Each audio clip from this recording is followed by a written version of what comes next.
Hello everyone and welcome to another Rad Bromance preview video. I'm sure you're getting sick of me by now, but don't worry, this one's a little bit different. Now, in a previous introduction video I told you that I'm not technically speaking a writer, and I stand by that, but that begs the question, what am I? That's relatively easy to answer. I'm a reader. Doesn't pay well, but it's a living. And one of my goals for the year that we'll be doing this project is to read 70 books, which means that a significant portion of what you see here is going to be me recounting and explaining the books that I read. So I thought I'd share with you my top 10 favorite books. But before I begin, there are two caveats I have to mention. Firstly, these are all books that I own. If I included books that I didn't own, I would have to take like a year to figure out the list in the first place. And number two, these are all books that I've read in the past like 5 years or so. So with that in mind, let's get started with number 10.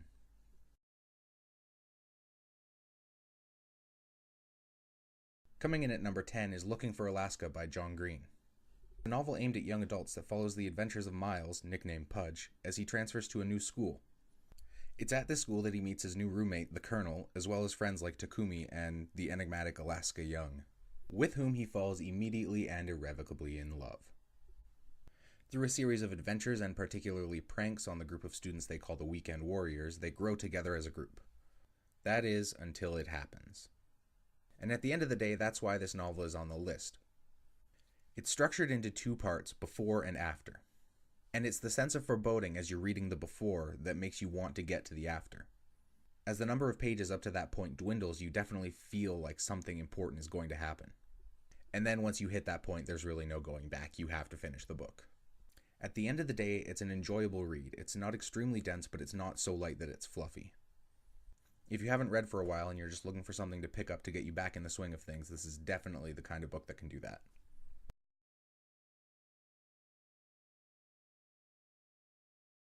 In at number 9 is On Writing, a Memoir of the Craft by Stephen King. It's the only nonfiction book on the list. And as you can probably guess, its importance to me is in writing. After all, what better teacher can there be than arguably the most popular author of our day? In the book, Stephen King not only tells you about his methods for writing, but he explains the aspects of his life that led to him becoming a writer in the first place. What you get is effectively a roadmap of what was happening when he was writing certain books, and it's very interesting to see the things that sort of inspired and motivated him. If, like me, you want to end up being a writer, it's a good place to start, but it's definitely not the be-all, end-all of writing books. And he'll probably be the first one to tell you that. In fact, he does about 10 times in the book. The reason it's at number 9 is because it manages to be useful while masquerading as a memoir. So it's equal parts education and entertainment.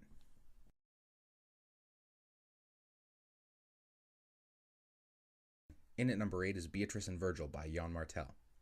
Most of you will know him as the author of Life of Pi, which is also a great book, but I found this one to be a lot more interesting. It follows a writer named Henry as he tries to adapt to life after writing an extremely successful novel.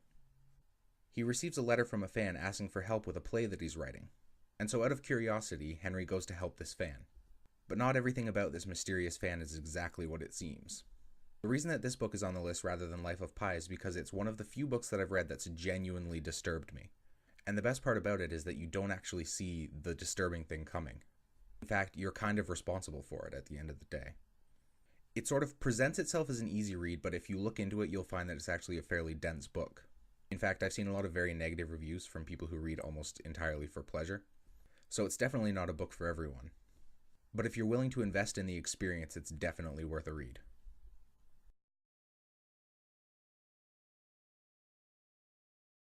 Number 7 is J.D. Salinger's The Catcher in the Rye. I don't think I have to say a whole lot about this one because I'm pretty sure most people read it in high school. For some reason, I managed to make it all the way till this year without reading it. Maybe my assumption that I don't have to explain it is unfounded, but it is a fairly popular novel. It follows a character named Holden Caulfield as he spends a weekend in New York while running away, basically, from his problems. Rather than saying anything more than that, and in the interest of time, I'll just say this. Go buy it, go read it. No matter who you are, what your level of reading is, just do it.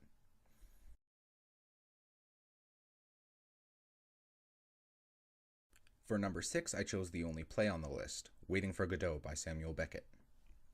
The play looks in on two characters, Vladimir and Estragon, as they wait for a mysterious figure named Godot. Along the way, they meet a couple of zany characters and learn a couple of lessons. There are two interrelated reasons why this is on my list. Firstly, Samuel Beckett manages to minimize everything. There's minimal stage direction, minimal action, minimal plot, and so you're really left with a sense that there's something missing. The second reason is that this minimalization allows people to interpret it so much more openly. I mean, the title character Godot never actually shows up. There's a lot of debate about who or what he actually is. The great thing about this play is if you watch it 10 times, you're going to see 10 different plays. And so you're probably going to come out of it with something different each time.